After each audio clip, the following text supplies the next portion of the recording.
There's another sword. This must be the next challenge.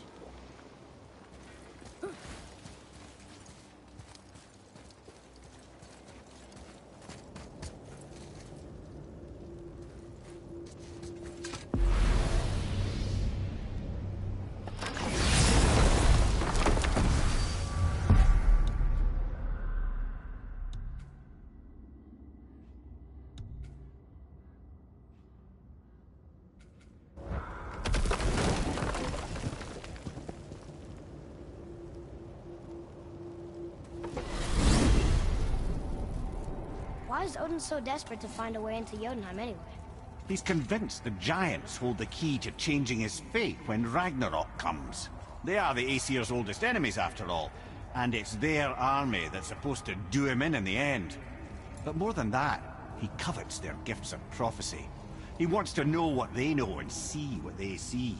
So much suffering could have been avoided if his insatiable curiosity was not so much stronger than his wisdom. What do you mean? Ah, remind me to tell you why they call him the Lord of the Hanged.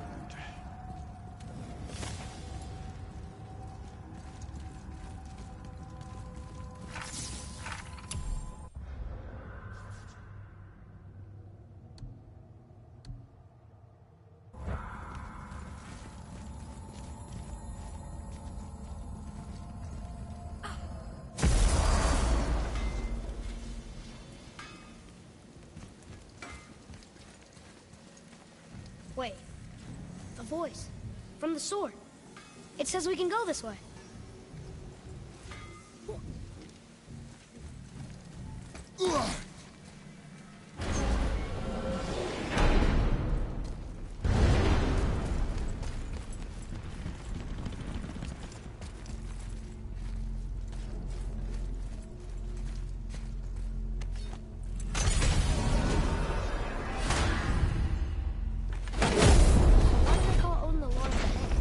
Refers to a modest example of Odin's thirst for knowledge. The time he spent 9 days a dead man, hung himself by the neck from Yggdrasil's branches, put his spear through his own side, and bled down into the Well of Destiny.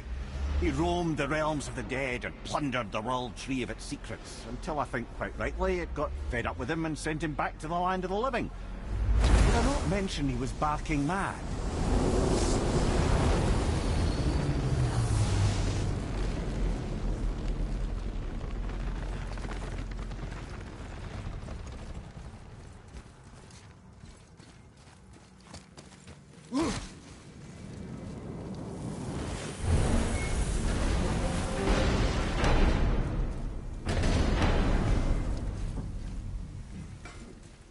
Two going in or what? All right, what'd you break?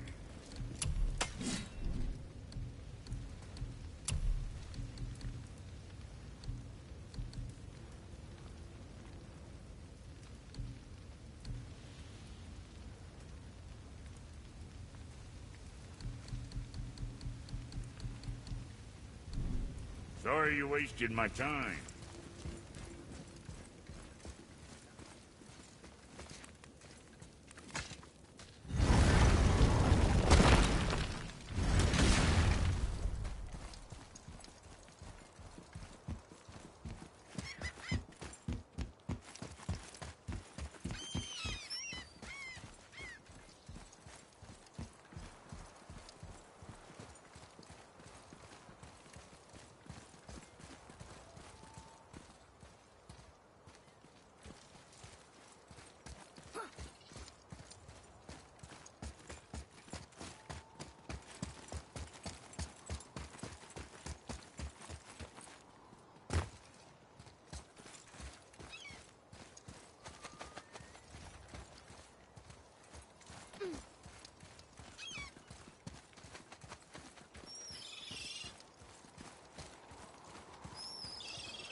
The mirror. There was a shrine about a giant lady. Lots of books and visions. Ah, that would be Groa, the Knowledge Keeper.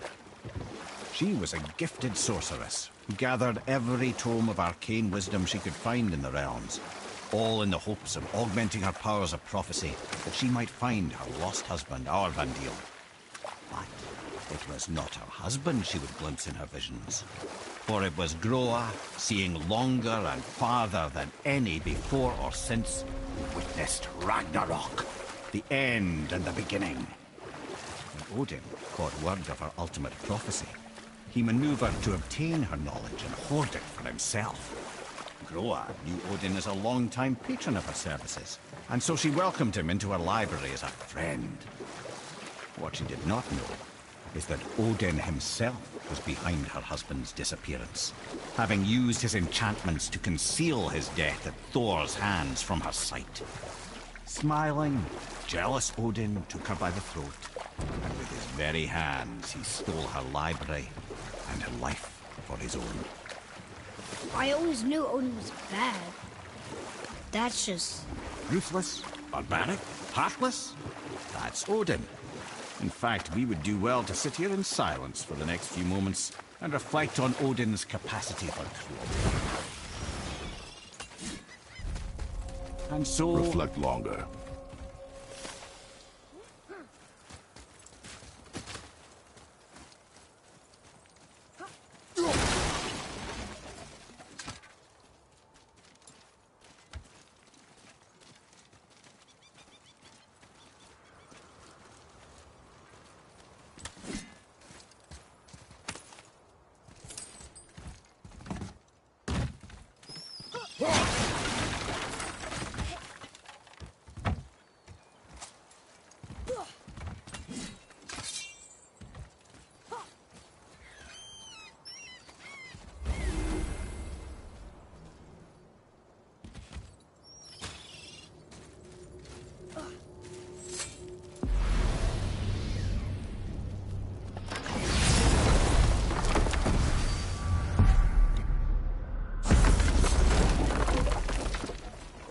Looky who decided to show.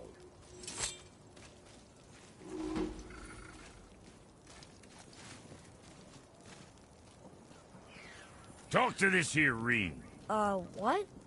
I can't hear thoughts from rings, Brock. It's talking to me! It's Andvari! Ha! Knew it. He says he went to the Velnder mines to... observe his mistake? But then the Soul Eater attacked, so as he was being ripped apart, he cast a spell that removed his soul and put in this ring. And then he... What about all his stuff? Huh? Andvari had a workshop here with all sorts of posh doodads and ornatery tools, and one beaut of a hammer. You make mention of it still in there? You're upsetting him. Your point? You fellas take Andvari with you and go have a look-see. If you find his hammer, I'll whip up something real nice for you.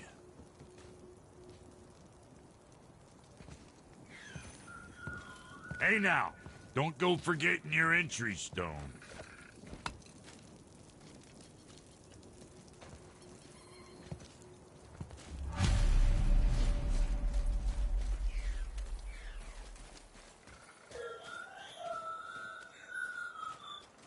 Andvari isn't happy about us taking his stuff.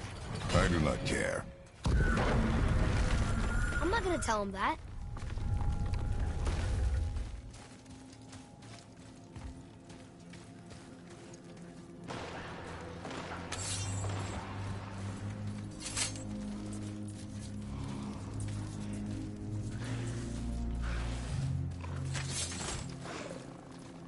Enemies. Here we go. Set.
That was difficult.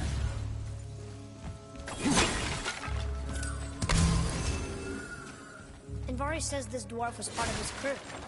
That he died because of his mistakes. He sounds sad. The ring's grief is of little importance, boy.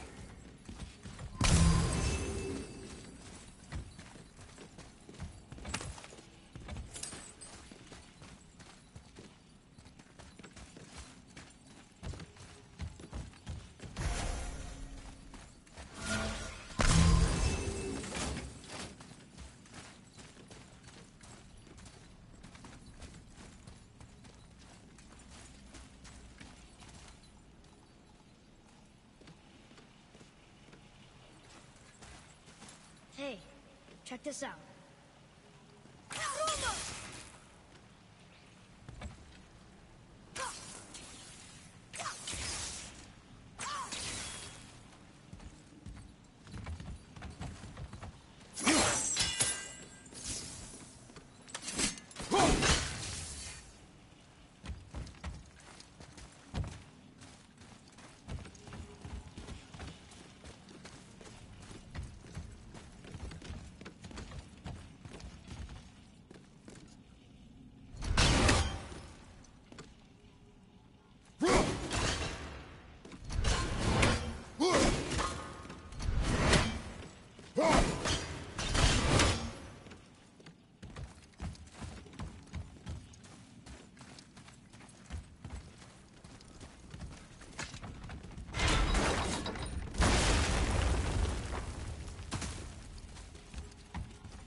He did not like that. His warning was not to go down there. Stop listening to the ring, boy. Cannot be trusted.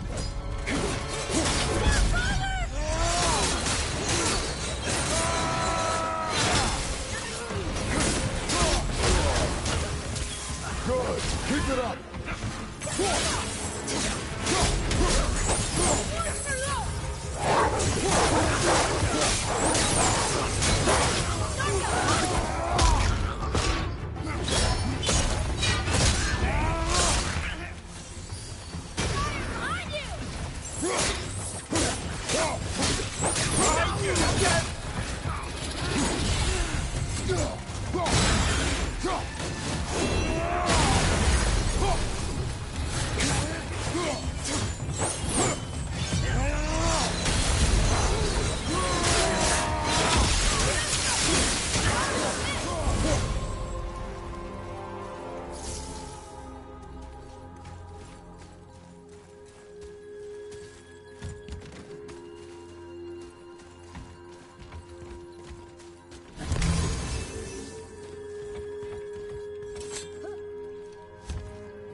Silence that ring, boy. I don't know how.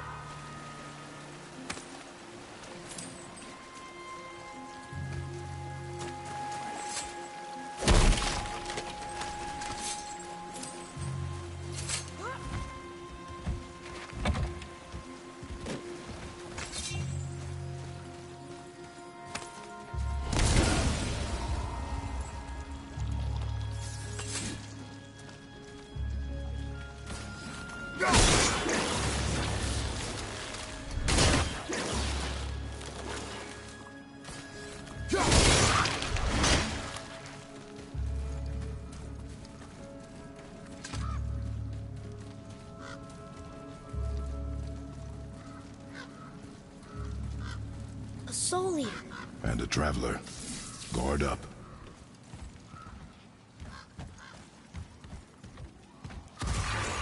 Be ready.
glad I'm on your side.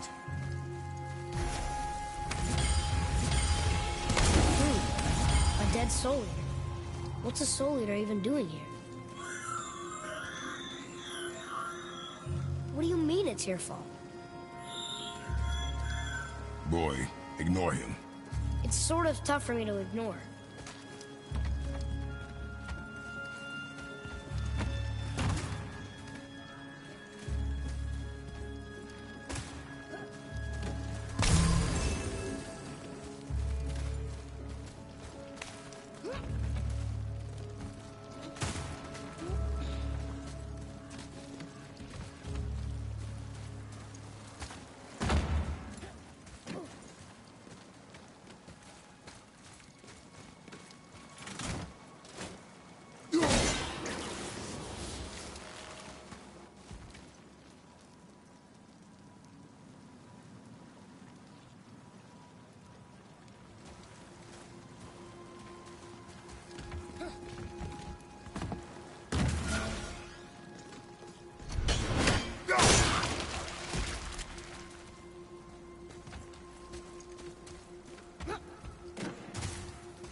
He says this chest will trigger a bunch of traps.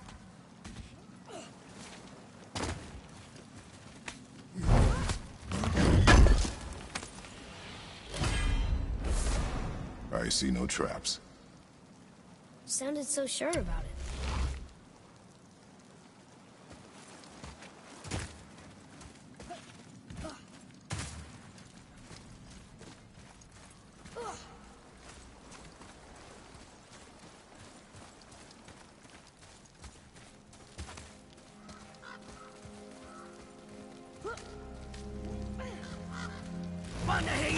Ready up, now, boy.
Says his workshop is up there.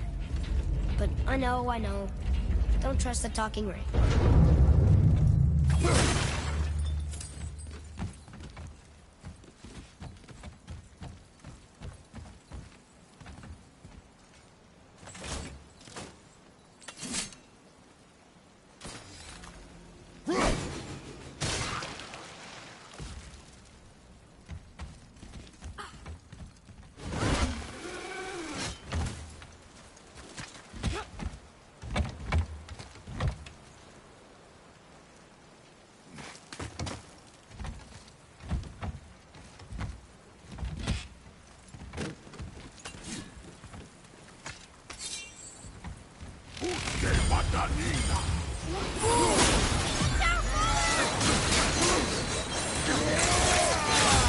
Need more time!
Father, please, just listen. Invari's crew did something bad here. He's glad you destroyed his lab, and he's sorry you kept trying to trick us. His hammer is just through this gate.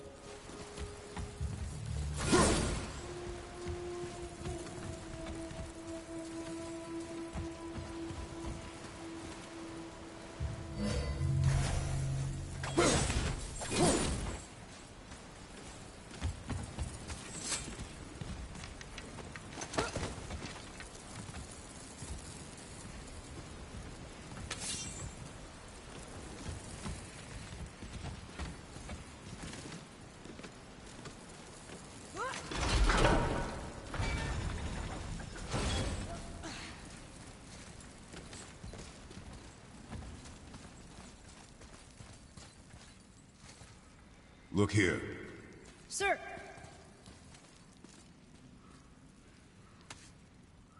Okay, that's going in the journal.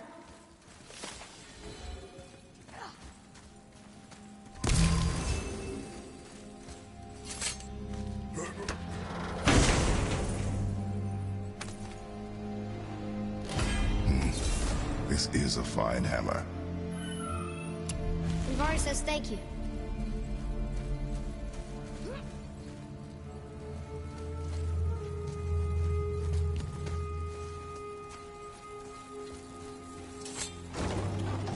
Can we keep him?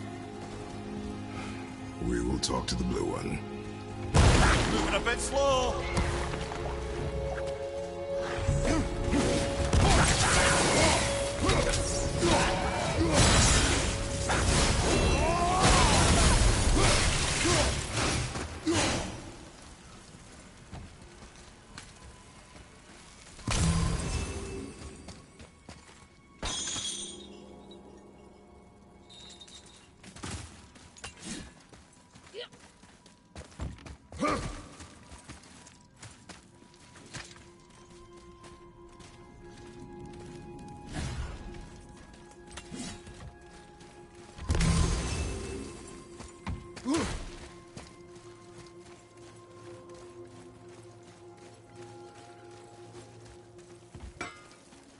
You two find... Here, the alchemist's hammer. His spirit is a nuisance. Yeah, Anvari always was an asshole. Hell of an alchemist, though. Hand him over here and I'll melt him down. What? You're going to melt down your friend? A trapped soul's what I need to give your reward some extra oomph. You don't want it? Father, we can't do that. Here, you hold on to him. He's really useful, I promise.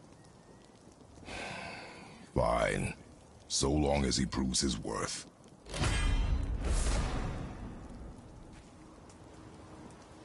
Kid's a bit of a softie, huh? Well, he'll grow up.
To work it is.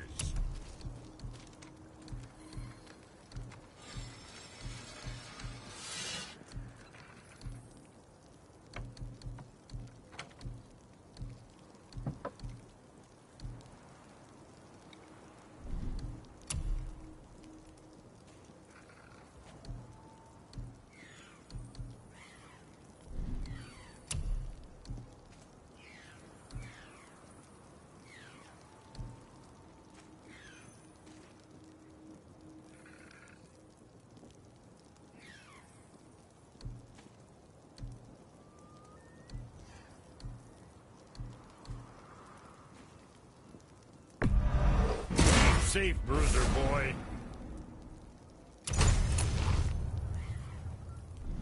Always a pleasure. Now fuck right along.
Here's something I can't figure out. Odin wants to prevent Ragnarok, but the serpent's already been there and seen it. So hasn't he already failed? Fate's a tricky thing, lad. And Odin's just arrogant enough to think he can get the best of it. Fate is another lie told by the gods. Nothing is written that cannot be unwritten. On that, brother, you and the All-Father may just agree. Even if he can't prevent Ragnarok, he still hopes to learn enough details to influence the outcome. Remind me later to tell you about the wolves. Wow.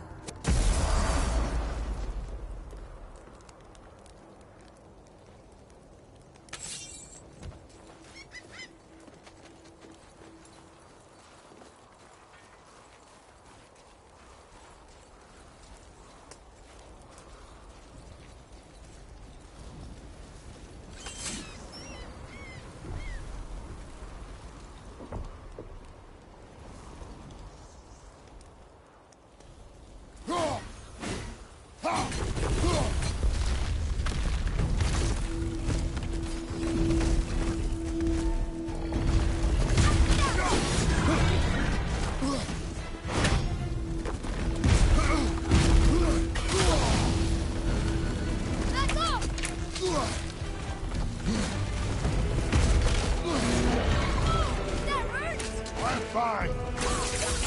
Not yet!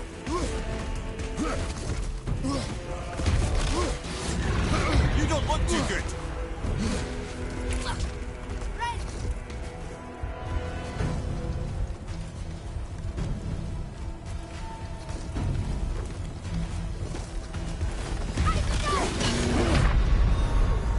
Father, no!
I wish Mom were here.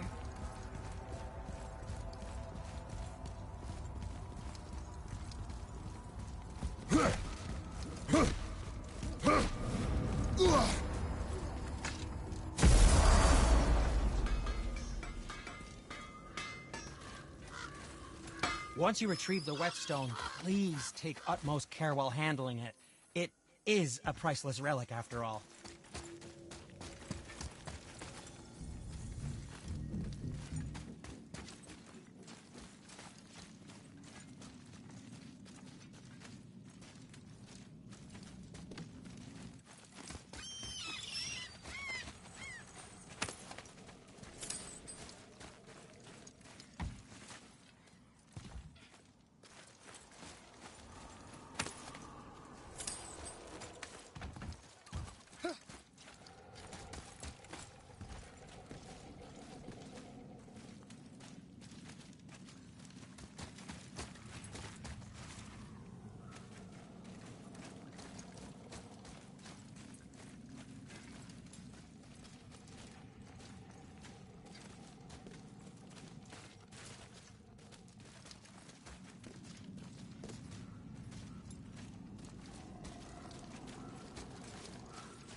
There sure is a lot to see here.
be considered a tactical retreat.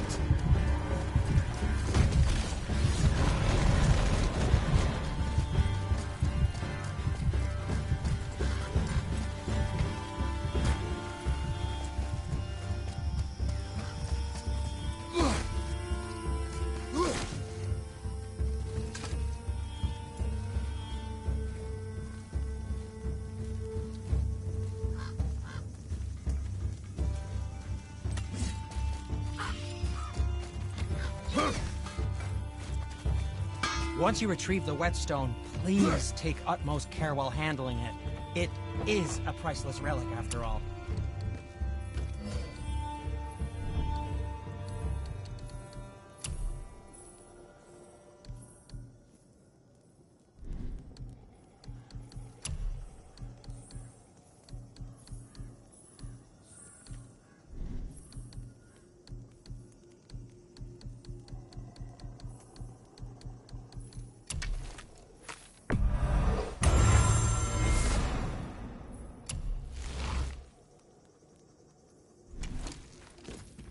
Was there more to discuss?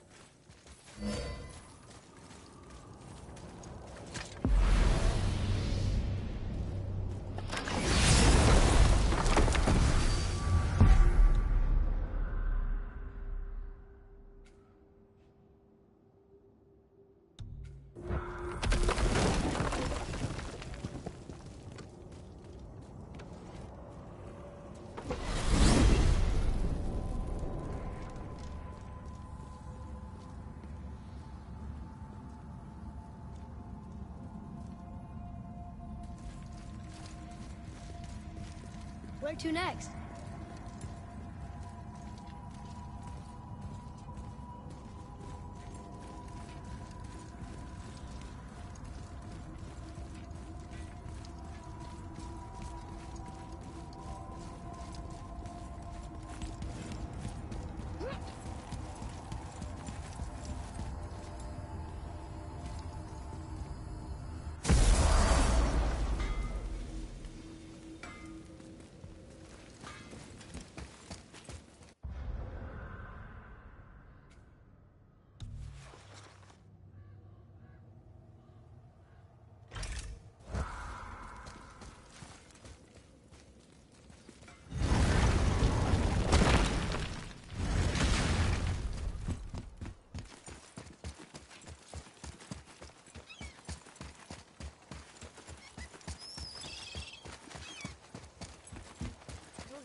Ed, you are full of stories. When will you tell one that entertains? I beg your pardon? He just insulted you. Yeah, I got that. So you want a corker, do you? Very well, my brothers. I'll tell you the story of Hrungnir, the brawler. The real story. There was a huge battle, right? His shrine had him in the middle, fighting off Aesir. A pretty story, but no. Hrungnir, you see, was born with neither head nor heart. So the giants had to complete him with stone. He was strong, to be sure, but also a perfect simpleton. Odin met him wandering in Midgard one day. Found him so amusing, so harmless, so gullible, that he invites him back to his palace in Asgard. There he gives Hrungnir his fill of mead, and goads him into all manner of boasts and antics, all for the amusement of the court. I was there. I saw the Aesir laugh as Hrungnir leapt upon his shield and swore he'd kill us all and take our womenfolk back to Jotunheim. Then Thor shows up. Does he laugh? Oh, no. Thor takes one look at the drunken stone buffoon and brings down Mjolnir on his head so hard that he's got chunks of Hrungnir in his own skull to this day. Thor is so startled by the face full of rock, he doesn't notice Hrungnir's body topple right onto him with a sickening crunch. And again, the roars of laughter echo through the palace halls. and we'll pick this up later.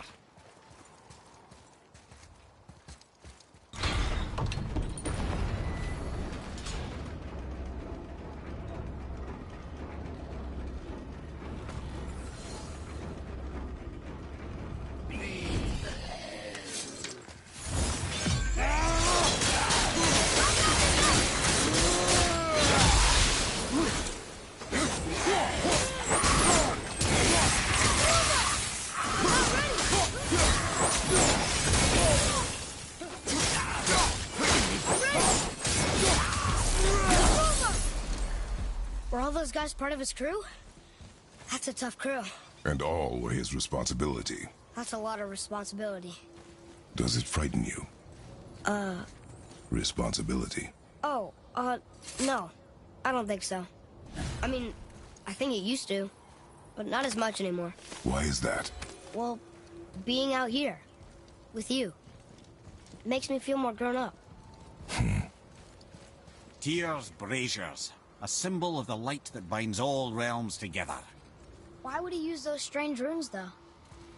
Now you mention it, he wouldn't. Ah.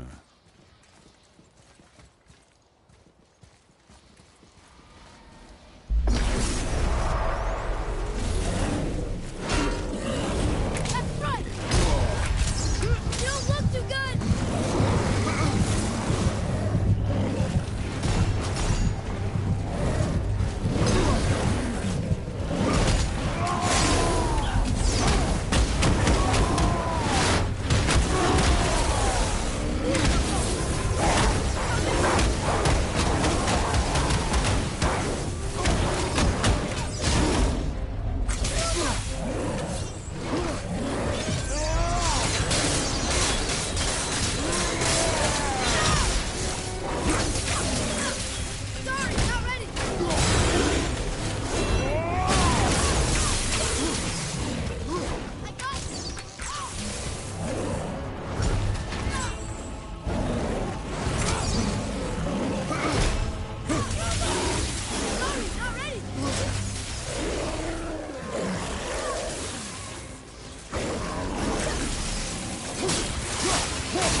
Our enemies are strong. We've seen these runes before, but it's the kind I still can't read.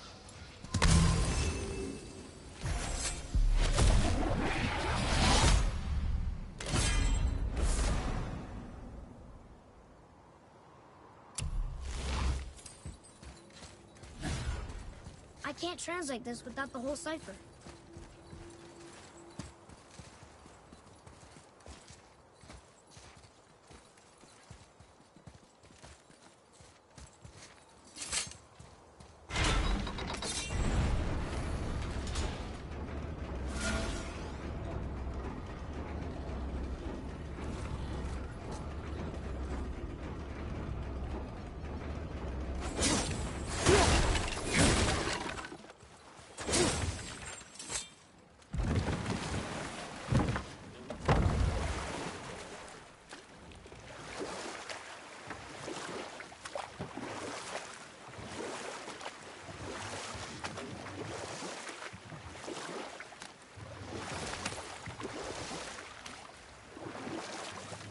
Come here. Can you finish that story you started? I can indeed. Where were we? Oh, Thor smashes the stone head of Hrungnir, who falls upon him with a sickening crunch. That's an awful story, Mimir. Nothing like the ones Mother told me. Let that be a lesson, my son. Truth is seldom so pretty as myth and legend.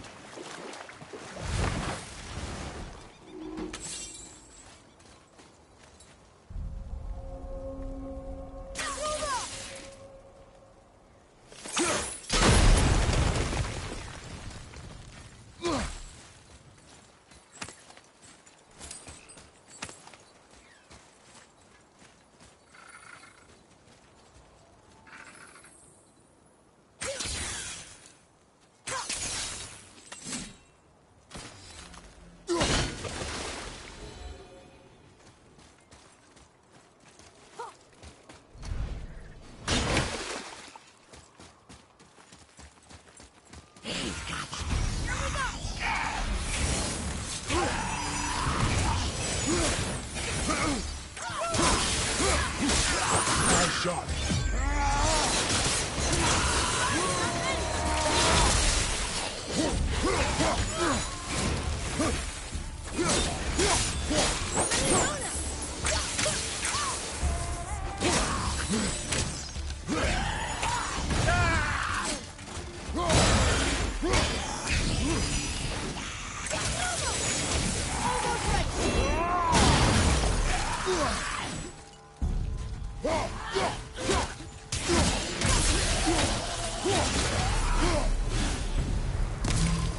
Seriously, how did this one captain lead so many men? We have their loyalty, so they followed. And then they all died. He must have been a bad leader. Why do you think that? Well, he led all these men to their deaths. True. But these men chose to follow. Even good leaders make poor choices. The best take responsibility for them. Remember this.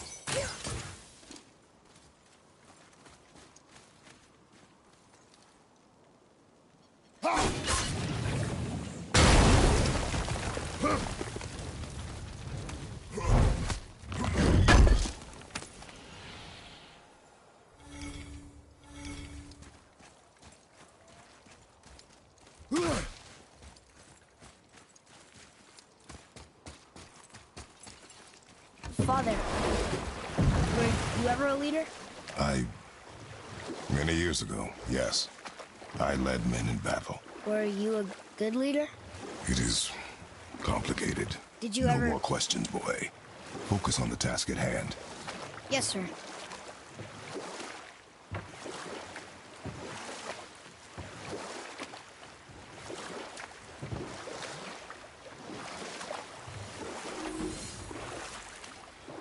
Mimir, is there a story for the giant with the flaming sword? Stuart the Brave? Of course. We've spoken so much of frost giants. It's about time we instead met the most fiery giant of all. Back when Ymir first emerged from Ginnungagop, it was Stuart who followed next. He came from Muspelheim, the fire realm, bringing heat to the young cosmos, conjuring the sun from his primordial flame. But let's come back to that flaming sword, shall we? Stuart the Brave forged his sword of flame for one purpose alone: to burn down Asgard when Ragnarok comes at last. His destiny is to fall at the hands of Thor and Odin, but in so doing, strike the blow that leaves their realm in ash and ruin. From that destruction, the world can be born anew. Until then, alone he waits in Muspelheim, never sleeping, ever honing his fiery blade. Brave, generous Stuart, who knows he lives but to his doom. All because he chooses to serve a grand cycle so much bigger than himself. To truly embrace your purpose and the patience and sacrifice it demands is to ensure your day will come. Do you think we'll be there when that day comes? I've seen enough of war between the gods. You, little brother, who can say?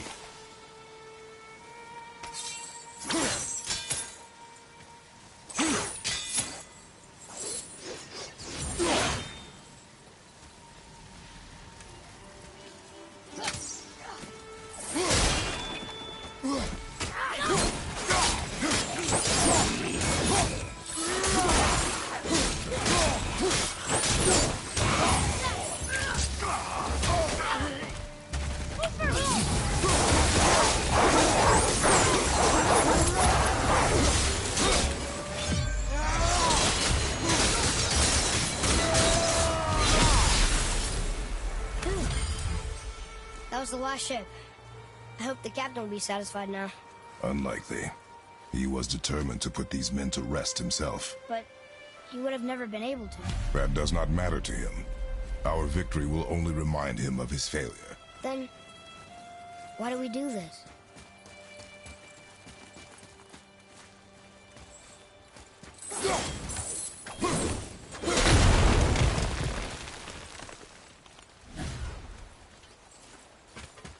Father, why did you really want to help the spirit? You need the experience. I've had plenty of experience fighting these things. What's the real reason? This man inspired loyalty. He took responsibility for his mistakes, and he was determined to fix them. These are good lessons for you. Oh, Yes. Oh.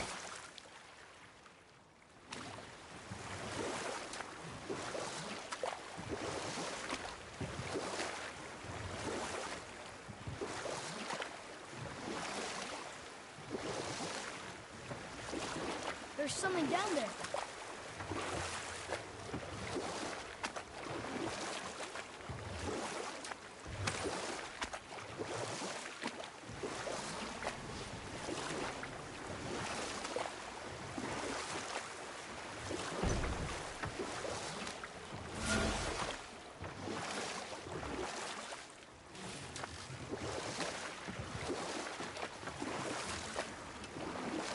I have a question. If Ymir was the first giant, where did he come from? In the beginning, there was Ganungagok, the Great Void. There were no realms yet, only primordial forces. my men are- There was fire, and there was They roam ice. no And longer. there in the void, they met and produced. And we'll pick this up later. That's right. We we laid them all to rest. I see. So even in death, I am a failure. But in life you were honorable, strong-willed, and you inspired loyalty. These are good qualities, aren't they, boy? Yeah. I couldn't believe how many men followed you here. I thank you for your kind words. May your journey have a more pleasant end than mine. Well, you're right. You didn't seem very satisfied. I guess you never really get over losing ones you care about. Never.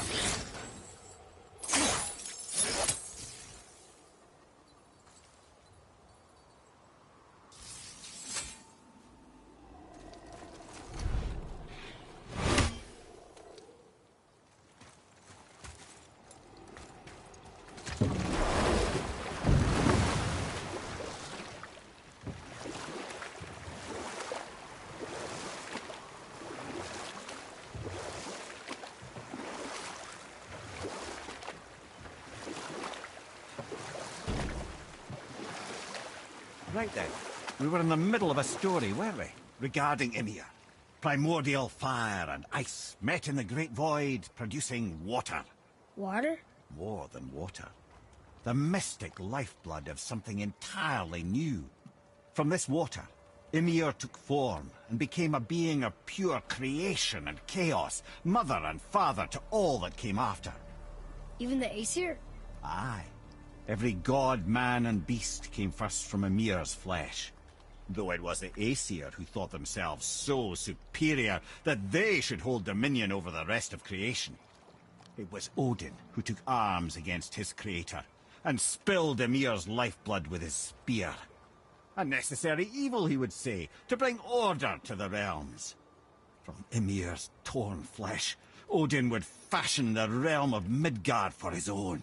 Called himself All-Father, as if he was the creator, and not the creator's destroyer.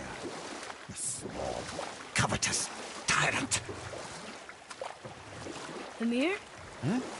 Oh, sorry, my boy. You know, I think it best we just end it there, actually.